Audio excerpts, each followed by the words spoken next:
Outgoing President Ramnath Kovind sharing his thoughts with the countrymen one last time. This is the farewell address to nation that he just concluded. 2-3 important points that he wanted to tell his countrymen and women.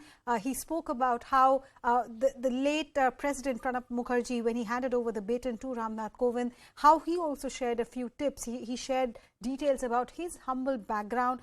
From a small village in Kanpur. He said the kind of family background that he had, it was unimaginable for him that he would one day come to this kind of a position as the head, as the constitutional head of the country. And then he went on to praise that his journey should give hope, should give faith to every citizen in the country, that the Indian democracy will help you move ahead if you want to serve the country. He also made a reference to the COVID pandemic and how that was a huge challenge.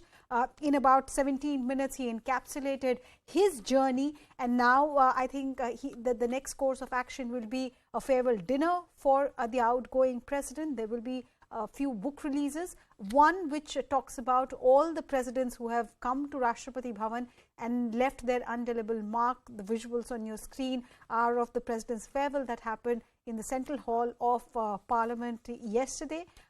Tomorrow is when the president-elect Draupadi Murmu will take oath, and before that, just ahead of that, outgoing President Ramnath Kovind has addressed the nation, shared his aspiration from his childhood about serving the country, talking about how our citizens are true nation builders. Pallavi Ghosh is with me on the broadcast. Pallavi, so the last address to the nation, what is the legacy that Ramnath Kovind is leaving behind? Well, I mean, the fact there's no sense of entitlement, and he stressed on that, and the Prime Minister also had stressed on this fact. I remember when he had chosen, when Ramnath Kovind's name was chosen by the NDA, and in fact the same thing is something which is stressed on by the government and the Prime Minister when it comes to President-elect Draupadi Murmu as well. The humble beginnings, the fact that there's no sense of entitlement, and the fact that they have been chosen to serve a purpose, which is to show to the people of the country that it's possible for everyone, no matter what background they come from, actually to rise up to the topmost office. And in fact, he said this in his last address to the nation pretty much as that he was given an opportunity to serve the nation, and to his best ability, he tried to do that. Right. As President Kovind bids farewell, Pallavi, in terms of procedure, what happens from here in? Tomorrow morning is when President-elect Draupadi Murmu takes oath. Between then and now, what really is the procedure, the legal formalities, the constitutional formalities? Well, in many ways, it's a very poignant last journey for the outgoing president and a new beginning for the new president. But very briefly, what happens is in the Central Hall of Parliament, the Prime Minister, of course, will be there. The Chief Justice of India gives the oath of office to the new president-elect, which is Draupadi Murmu. And then there's that handing over of charge, which comes out from the outgoing president.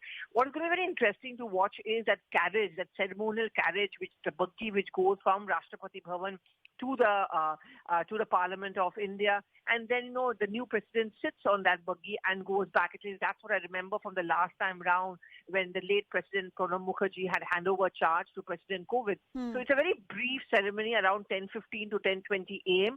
Precisely, it starts on time, and all the top-notch ministers, leaders of the opposition parties, and of course the Prime Minister and the Speaker are going to be present there. And this is going to be followed up. Yeah. Yes, sorry, Pallavi, for interjecting. You mentioned, how poignant that moment is. I think that will also be captured in the seating arrangement. When both of them walk in tomorrow for the oath, President Kovind will occupy the chair of the president, and as soon as the oath is over, Draupadi Murmu will sit on the chair and he will move aside.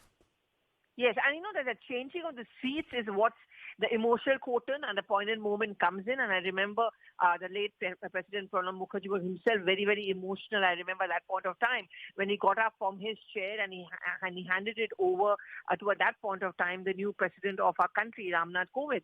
And I think that's exactly what's going to happen tomorrow. The continuity of the office remains.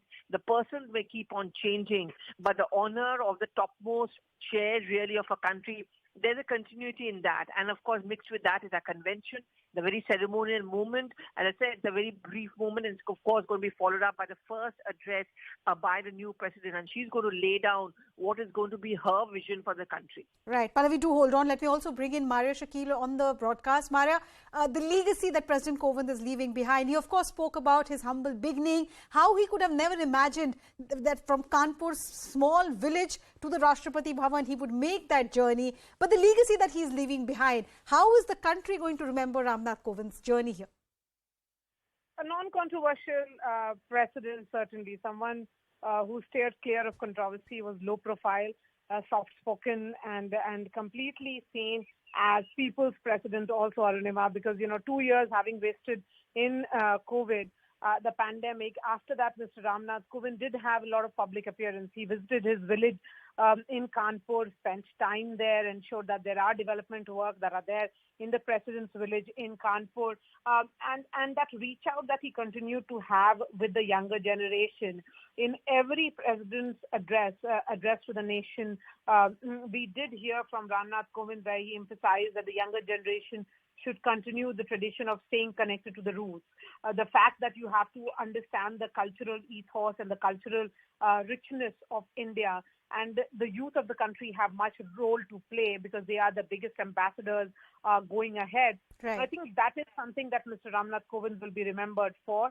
But yes, when India is getting its first tribal president, as we have been saying, Arunima, as far as Mr. Ramnath Kovind is concerned, he was the second Dalit president. But this time, when the Draupadi Murmu takes charge tomorrow, formally with the oath to office, it will be about a beginning. It is the first in India, which is the first tribal president. The message, particularly to the 10.42 crore tribal population of India, that they are being mainstreamed.